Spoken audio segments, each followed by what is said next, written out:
Olá, minha gente, aqui é o Papo de Redação na Rádio Folha FM 100.3 e na Rádio Folha FM de 94.7 de Bonfim. Sejam muito bem-vindos ao podcast da Folha de Boa Vista, que repercute as principais notícias do dia.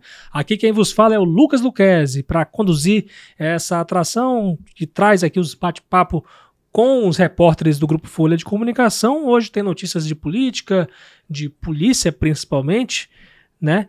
E também sobre agricultura. Já já a gente fala sobre isso e a sua participação é muito importante porque ela se torna notícia, ela se torna comentários, né? A gente pode também ler aqui de vez em quando você manda uma sugestão, né? Alguma situação aí importante. Manda seu comentário aí pelo 999715300 para você que está ouvindo na rádio, 999715300 e também a seção de comentários da Folha no canal no YouTube. Minha gente, vamos começar falando de política, porque agora no finalzinho da manhã, no início da tarde, a Câmara Municipal de Boa Vista aprovou o Plano de Cargos, Carreiras e Remunerações da Administração Pública do município de Boa Vista. É um texto que contempla aí mais de quase 4.700 servidores públicos e agora segue para a sanção do prefeito Arthur Henrique, e essa lei, todos os seus efeitos vão valer a partir de 1º de julho de 2023. Então, se tem aí, no caso, valorização salarial e tudo mais, esses efeitos vão ser retroativos a 1º de julho de 2023. É um projeto que prevê valorização salarial, melhoria nos critérios de progressão e promoção e, quando sancionado, o salário inicial dos servidores de nível fundamental que exercem cargo de auxiliar será de R$ 1.597,32 até R$ 5.602,50. Funcionários públicos de nível médio que trabalham como assistentes vão ganhar de R$ 1.857,71 a R$ 6.515,85. E os assistentes técnico e fiscal vão receber aí de R$ 2.053,70 a R$ 7.203,26. Por fim, o caso dos trabalhadores aqui de nível superior que exercem cargo de analista, eles vão ganhar de R$ 3.057,73 a R$ 10.725,02. O PCCR da administração pública do município ainda prevê 146 cargos de confiança, que os valores aí variáveis de R$ 466,75 a R$ 5.500 para exercício de atribuições aí de direção, chefia e assessoramento. Hoje, a maioria do plenário rejeitou uma emenda do vereador Melquisedeque Menezes, que pretendia igualar engenheiros civis e agrônomos aos mesmos níveis salariais que os engenheiros eletricistas, com a justificativa de que essa seria uma demanda da categoria. O líder do executivo na casa, o vereador Zélio Mota, explicou que essa alteração sugerida é inconstitucional porque não possuía estimativa de impacto financeiro. Realmente eu fui atrás dessa emenda e realmente não encontrei, né? Geralmente essas alterações, esses projetos, eles têm um cálculo de quanto que vai custar essa medida para os cofres públicos do município. E aí o Zélio Mota sugeriu que essa tratativa possa continuar em breve, né, então orientou a rejeição dessa emenda.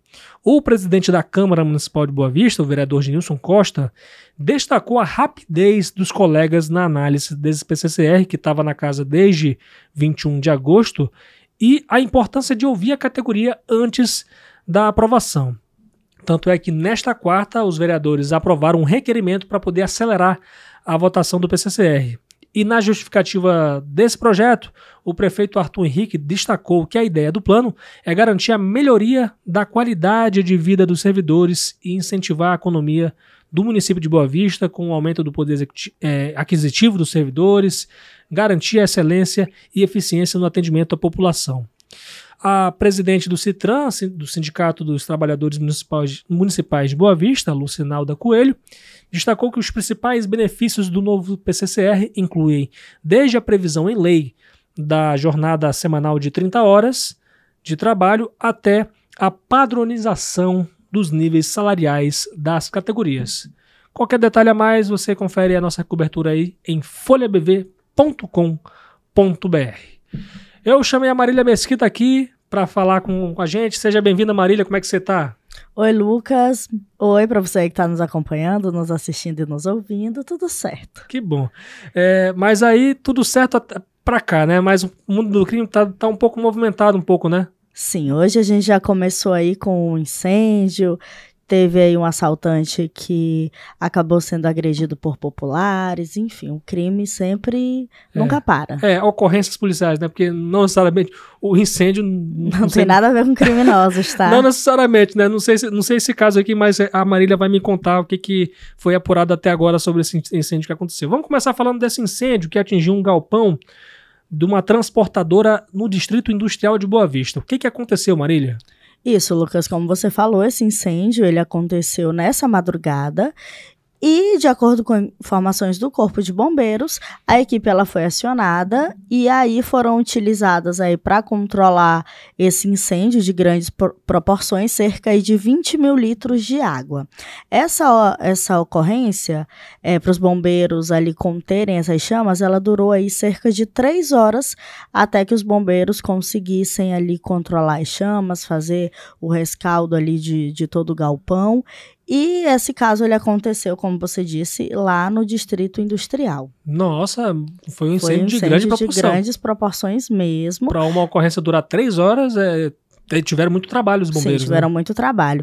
E as causas desse incêndio, o que foi que aconteceu de fato, só vai ser emitido um laudo daqui cerca de 30 dias, que aí vai informar ali o que foi que aconteceu, as causas do incêndio. E apesar de ter sido uma ocorrência grande, né, um incêndio grande, não houveram feridos. Graças a Deus, né? Menos mal que haja prejuízos materiais e a gente espera, né, que o dono dessa transportadora possa se recuperar, né, gente? A gente nunca prevê, aliás, sempre pode acontecer, mas a gente não quer que aconteça, infelizmente aconteceu. Agora sobre um caso que chocou hoje as redes sociais, o pessoal comentou muito, que foi do homem que invadiu uma escola estadual militarizada lá em Pacaraima. Que situação foi essa, Marília? Esse caso aconteceu lá na escola militarizada Cícero Vieira Neto, que fica lá no município de Pacaraima, e aconteceu na noite dessa terça-feira. Um homem com distúrbios mentais, ele invadiu o ginásio da escola, onde os alunos eles estavam ensaiando para o desfile 7 de setembro, e ele agrediu ali um policial militar, tentou bater nos alunos, enfim, foi uma confusão ali que ela foi gravada em vídeo pelos alunos que estavam lá no local. Essa escola, ela é a mesma que a gente já falou aqui de outro caso, envolvendo um aluno que também teve uma confusão lá com os policiais. Então, assim, isso foi o que aconteceu lá essa noite. A PM, ela informou o seguinte: ela disse ter sido acionada para atender a ocorrência por volta das 10 horas da noite, e ao chegar no local, a corporação avistou o desespero dos alunos que achavam se tratar de um ataque. Isso, também, eles achavam que era algum ataque. Mas o suspeito ele já tinha sido algemado, estava sob custódia de uma guarnição que realizava ali o policiamento lá na escola. E apesar de toda essa agressividade, né, ele ainda conseguiu ali agredir um policial militar. Esse homem ele foi levado para a delegacia de Pacaraima, e lá um familiar relatou à PM que o homem sofre de esquizofrenia e toma medicamento controlado. Além disso, ele informou que a mãe, né, desse homem, ela está fora do estado e que ele estava sozinho em casa. Rapaz, que situação, hein? Que situação. Isso é o que a polícia militar tá falando, né? É preocupante até, né? Uma pessoa que fica sozinha em casa, tendo esses tipos de distúrbios, né? De certa forma, coloca muita coisa em risco, né? Eu falo em relação a essa situação que poderia ter sido muito pior, porque aconteceu numa escola militarizada, né? Em que existem muitos policiais, evidentemente, trabalhando, né? E se não tivesse agido tão rápido, né? sabe lá o que poderia ter acontecido, né, Marília? Exatamente. E os policiais, eles passam, durante o curso de formação, eles passam por treinamentos para lidar com esse tipo de situação. Mas nem sempre a gente vai saber ali, o policial ele vai saber que a pessoa ela sofre de algum distúrbio. E como a gente falou, que as pessoas achavam que era um ataque. Uhum. Então, até a polícia conter esse homem, saber o que foi que aconteceu, talvez algo mais grave poderia ter acontecido. Parabéns aí pro pessoal da Operação Polícia na Escola, né? Desde aquela situação toda, aquele contexto todo que estava acontecendo no Brasil, as autoridades se moveram, né? Se uniram, agora tem a Polícia Militar próxima dessas escolas, e realmente foi muito importante a ação da Polícia Militar para evitar com que algo pior acontecesse. Para fechar, Marília, tem um caso aí do assaltante que levou muito pior, né? Levou. Ficou quase todo desfigurado a cara dele. O que aconteceu? Foi o DRS, de 27 anos, que ele foi agredido por populares após um assalto frustrado que aconteceu lá no bairro Senador Hélio Campos, na última segunda-feira. E como foi o que aconteceu essa ocorrência? As vítimas, elas relataram ao 2º Batalhão da Polícia Militar que eles estavam na residência quando o DRS chegou com o comparsa e ele estava com um revólver 38, anunciou o assalto e ele teria disparado contra uma das vítimas. Só que nesse primeiro disparo, ele errou. Uhum. Quando ele foi fazer o segundo disparo, a arma falhou. E essas vítimas, eram 2 homens, eles conseguiram conter esse assaltante. O comparsa dele fugiu. Quando a arma falhou na segunda vez, o comparsa dele fugiu e as vítimas conseguiram conter o assaltante. E com o barulho do primeiro disparo, os vizinhos foram verificar o que tinha acontecido naquela residência. Uhum. E aí foi quando começaram a agredir aqui o DRS e ele foi muito espancado, muito mesmo. Ele ficou com o rosto desfigurado, teve escoriações pelo corpo. Uhum. Foi levado para o HGR, onde ele passou por atendimento médico. Em seguida, ele foi levado lá para o 5º DP para prestar esclarecimentos e para que todas as providências sejam tomadas. Ele já a gente, de acordo com as informações aqui que a gente recebeu, ele já é foragido. Foragido não, ele já é albergado. Uhum. Então, ele já responde aí pela prática de outro crime. Olha só, rapaz. E assim, é errado, evidentemente, o que ele fez. E eu acho que o criminoso, ele tem sim, né, uma noção de que o que pode acontecer por conta dessas escolhas erradas, né, Marília? Sim. E assim, levou a pior, né, gente? Claro que a gente não exalta, evidentemente, de forma alguma, a justiça com as próprias mãos. Por isso é importante. Claro que é muito complicado a gente emitir opiniões e tal, porque cada caso é um caso, e aí o pessoal vai, na hora do desespero, pô, tô tendo aqui a oportunidade de lascar esse bandido, né? Mas cada caso é um caso, realmente, a gente não recomenda, não é o papel nosso de forma alguma recomendar a reação a um assalto, mas evidentemente, o criminoso, quando tá no crime, uma hora vai dar errado, gente. Uma hora vai dar errado, pode ter certeza disso.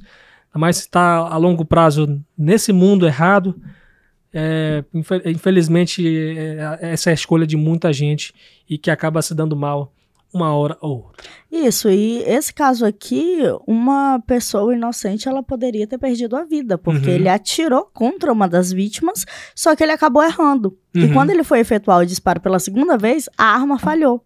Então, nesse momento, as vítimas, elas reagiram e conseguiram conter esse assaltante, mas isso aqui poderia ter acabado muito pior. E acabou mal aqui pro assaltante, né, pro DRS, que ficou com a cara completamente desfigurada. A gente estava fazendo até um comparativo do rosto dele antes das agressões e depois. Então, assim, ele se deu muito mal mesmo. Nesse caso, pelo menos mais vidas deixaram de ser ceifadas, né? Pelo menos, né? Deus já colocou o poder dele lá nessa hora, nessa arma, para poder o pior não acontecer realmente. Graças a Deus, hein, gente? Sim, essas vítimas aqui, elas têm que agradecer muito a Deus, porque foi um livramento aqui muito grande, assim, quando eu tava escrevendo essa matéria, eu tava imaginando, assim, o desespero daquelas pessoas, porque 2 homens invadem a sua casa, um deles armado, e ainda atira contra você, então o tiro ali tem um barulho muito alto. Sim. E dentro de uma residência, então, aquilo ali deve ter sido momentos de muito terror. Com certeza. Marília, brigadão aí pelas informações. Volte sempre aqui no nosso Papo de Redação. Até a próxima, Lucas. Vamos falar de agricultura, porque Roraima iniciou a plantação da safrinha de gergelim. E para você que não conhece o que seria gergelim, vou perguntar para a Adriele Lima. O que é gergelim, Adriele? Então, gergelim é uma semente bem pequenininha, acho que a gente conhece mais em cima do hambúrguer. É verdade. É aquela lá que quase ninguém gosta, né?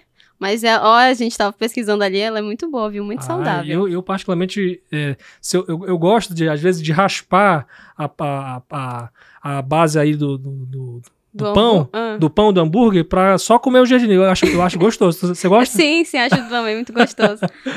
Pois é, Adriele, como é que tá Roraima em relação à questão do gergelim? Então, Lucas, a plantação de gergelim, ela é uma ação nova aqui no estado. Uhum. Eu conversando com o engenheiro agrônomo, né, que concedeu a entrevista, o Anderson Rossato, ele estava me explicando que a produção de milho após a colheita de soja, ela não estava funcionando aqui no estado. Então, uma outra medida para que se tenha duas plantações, né, 2 colheitas num ano é usar o gergelim, a semente de gergelim.